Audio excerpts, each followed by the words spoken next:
प्यारे नाज़रीन अस्सलाम वालेकुम वरहमतुल्लाहि वबरकातुहू। कल हमने जो पहला टॉपिक आपके सामने रखा था, वो था कि एजुकेशन क्या है? तो हमने स्टार्ट किया था, मैंने सोचा था कि सिलेबस थोड़ा लेंथी है एजुकेशन के सब्जेक्ट का, तो मुझे पहले ही दिन से स्टार्टिंग करनी चाहिए सब्जेक्ट मैटर को पढ़ाने की। लेकिन जो कमेंट बॉक्स में आ गया कि एक्सपेक्टेड सिलेबस क्या रहेगा पीएससी का जो ये 10+2 लेक्चरर है एजुकेशन के लिए, तो इसका एक्सपेक्टेड सिलेबस क्या रहेगा? तो मैंने कल क्लूज़ में, हिंट्स में बताया था कि क्या ज़्यादातर रहने वाला है, तो आज मैं उसी पे आज का ये जो है लेक्चर करने जा रहा हूँ। तो आज का जो हमारा टॉपिक रहेगा that will be syllabus expected for PSC 10+2 lecturer in education. जो प्रीवियस एक्सपीरियंसेस हैं, उनको मद्देनज़र रखते हुए और जो लेवल है इस पोस्ट की, क्योंकि ये 10+2 लेक्चरर जो है, ये गेज़ेटेड पोस्ट है, तो यहाँ पे जो बंदा आएगा, तो पहले उसके पास क्या सब्जेक्ट मैटर होना चाहिए। उस सब्जेक्ट मैटर के बारे में भी सवालात पूछे जाएँगे ऑब्जेक्टिव लेवल के। तो उसके लिए यहाँ पे ज़रूरी है core papers of MA education. जो पीजी कोर्स है एकेडमिक सेंस में, तो उसका सब्जेक्ट मैटर जितना भी खासकर कोर पेपर्स का आता है, वो ज़रूर और ज़रूर पूछा जाएगा। और उसके बाद ये देखा जाएगा कि ये जो बंदा है अगर हम उसको अगर हम उसको यानी अपॉइंट करते हैं, अगर वो क्वालिफ़ाई करता है, तो वो उसके अंदर क्या वो मेथोडोलॉजी है, क्या वो प्रोफ़ेशनल है, क्या उसके अंदर इतनी नॉलेज है, स्किल्स है, रिसोर्सफुलनेस है, उसको मद्देनज़र रखते हुए जो कोर पेपर्स बीएड के हैं, वो भी मस्ट इसमें रहने वाले हैं। और उसके बाद जो कोर पेपर्स एमएड के हैं, क्योंकि यहाँ पे जो बंदा पढ़ाने वाला होना चाहिए, उसके अंदर प्रोफेशनल सेटिंग में किसी भी जो जो क्वालिटी है, जो कैरेक्टरिस्टिक्स हैं, जो फीचर्स हैं, उनकी कमी नहीं होनी चाहिए। तो ये ज़रूरी नहीं है कि इस लेक्चररशिप को इसको हासिल करने के लिए आपने बीएड और एमएड किया हो। आपने मास्टर्स डिग्री एजुकेशन में की होनी चाहिए। ये बेसिक है, प्री रिक्विज़ाइट, ये पहली जो है रिक्वायरमेंट है। लेकिन मैं ये कहना चाहता हूँ कि पूछा क्या जाएगा, देखा क्या जाएगा? तो पूछा क्या जाएगा, देखा क्या जाएगा, वो ये है कि core papers of BEd must है इस सिलेबस के अंदर, और core papers of MA education academic sense में ये जरूर उस लेक्चरर के पास होने चाहिए। कोर पेपर्स ऑफ एमएड, तो ये भी मस्ट, इसके अंदर जितने भी टॉपिक्स आने वाले हैं, उनके अंदर जितने भी क्वेश्चंस आएंगे वो जरूर पूछे जाएंगे। तो ऑप्शनल्स की अगर हम बात करेंगे, तो पॉपुलेशन एजुकेशन से टॉपिक्स आने वाले हैं। पॉपुलेशन एजुकेशन के फील्ड से पॉपुलेशन एजुकेशन के फील्ड से भी क्वेश्चनियर के अंदर बहुत सारे ऑब्जेक्टिव टाइप क्वेश्चंस आने वाले हैं। उसके बाद गाइडेंस एंड काउंसलिंग के बारे में, गाइडेंस एंड काउंसलिंग के फील्ड से भी बहुत सारे क्वेश्चंस पूछे जाएंगे। स्पेशल एजुकेशन के फील्ड से भी, क्योंकि 11th और 12th में जो बच्चे आते हैं, उनमें से बहुत सारे स्टूडेंट्स वो स्पेशली एबल्ड होते हैं, जिन्हें हम नेक्स्ट सेंसस में हैंडीकैप्ड और इम्पेयर्ड भी स्टूडेंट्स कहते हैं। तो वैसे स्टूडेंट्स भी 11th 12th में, क्योंकि वैसे स्कूल्स फिर हायर सेकेंडरी लेवल पे ऐसे स्कूल ही नहीं है कि जहाँ पे ऐसे ये हैंडीकैप्ड पीपल पढ़े, या जिन्हें हम स्पेशली एबल्ड लोग कहते हैं, तो उस स्पेशल एजुकेशन के बारे में क्वेश्चंस पूछे जाते हैं। उसके बाद है एनवायरमेंटल एजुकेशन। एनवायरमेंटल एजुकेशन के बारे में, चाहे हम किस भी सब्जेक्ट के साथ बिलोंग करते हैं या करते हूं, तो एनवायरमेंटल एजुकेशन मस्ट है।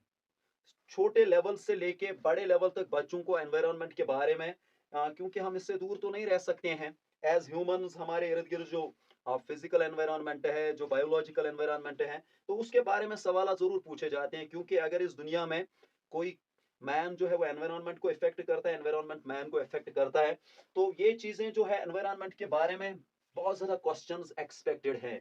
और उसके बाद एजुकेशनल एडमिनिस्ट्रेशन एंड सुपरविजन, ये जो लोग जिनको लेक्चरर लिया जाता है 10+2 लेवल पे हायर एजुकेशन में, तो ऐसे लोग जो होते हैं ना, ये एडमिनिस्ट्रेशन जानने चाहिए, इनके पास एडमिनिस्ट्रेशन होनी चाहिए स्कूल को चलाने की।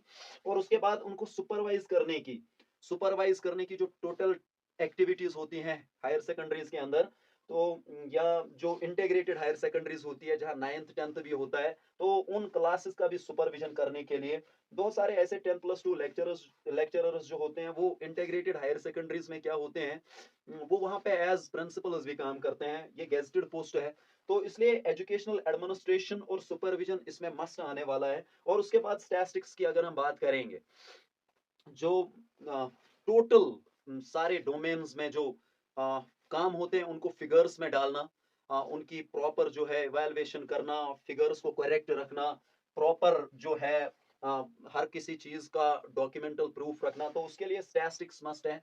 बहुत सारी एक्टिविटीज़ ऐसी आती है स्कूल के अंदर जिसमें जो है जिसमें फिगर्स की जो है एग्जीबिशन और उनकी मैनिफेस्टेशन मस्ट होती है।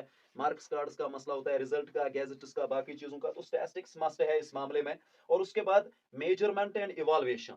देखिए यहाँ पे जो बच्चे को हम सिर्फ सब्जेक्टिव और ऑब्जेक्टिव लेवल पे जो है मेजर नहीं कर सकते हैं 10+2 लेवल पे। हायर सेकेंडरी पार्ट फर्स्ट और सेकंड में जो पीयूसी और टीडीसी के हमारे स्टूडेंट्स होते हैं, तो उनका मेजरमेंट करना और उनकी इवैल्यूएशन करना वो उसके लिए सिंपल टैक्टिक्स नहीं है, कंपाउंड टैक्टिक्स है, कॉम्प्लिकेटेड टैक्टिक्स हैं मेजर करने के और इवैल्यूएट करने के। तो जो जितने भी टूल्स इसमें आते हैं उनके बारे में ज़रूर पूछा जाएगा उन हजरात से जो इस एग्जाम में आना चाहते हैं। और उसके बाद इंस्ट्रक्शनल टेक्नोलॉजी के बारे में ज़रूर इसके अंदर से क्वेश्चंस आने वाले हैं ऑब्जेक्टिव लेवल के।